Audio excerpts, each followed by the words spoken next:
अस्मिता किचनमध्ये आपल्या सर्वांचं स्वागत आहे. तर आज आपण जसे गाड्यावर भेटत असे खारे शेंगदाणे तसे बनवणार आहोत. तर चला मी एक शेंगदाणे घेतलेले एक वाटीभर आणि तसेच आणि एक वाटी घ्यायची. चला आपण आता हे पातेले घेतलेलं आहे, त्याच्यामध्ये 1 ग्लास पाणी घालते मी. परत आणि पाव ग्लास पाणी घालते. 2 वाट्या शेंगदाणे घेतलेले आहे, तर त्याच्यामध्ये आपल्याला 1 ग्लास ते पाव ग्लास किंवा 1.5 ग्लास पाणी टाकायचं आहे.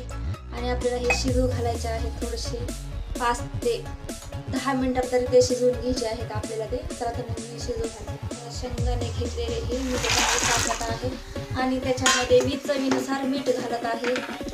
चवीनुसार घाला, जास्त खारट पण करू नका, थोडंसं घाला.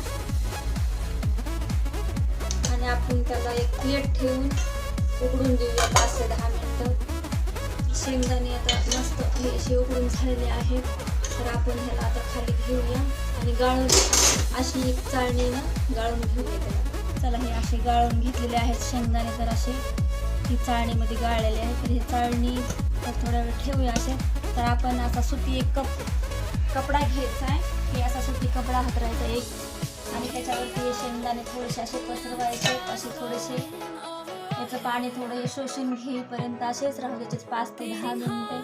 तर हे 5 ते 10 मिनिटं आपले हे असे थोडेसे असे हे झालेले आहे शेंगदाणे. बघू शकता पाणी काहीच उरलेलं नाही.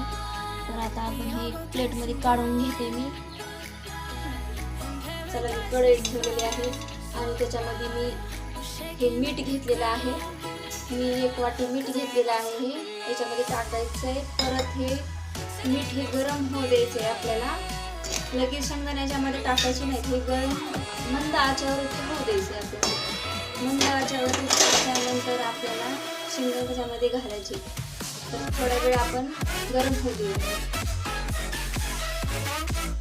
मीठ आहे जी आपलं गरम झालेलं आहे आणि गॅस मंद आचेवर ठेवलेला आहे.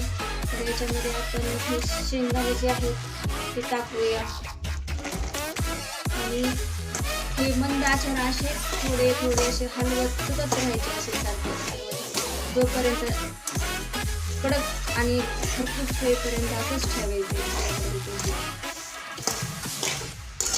आणि तुम्ही जे म्हणता हे परत तुम्हाला यूज करता येतं मीठ. परत हे जसे बाजारात भेटतात, अगर गाड्यावर भेटतात,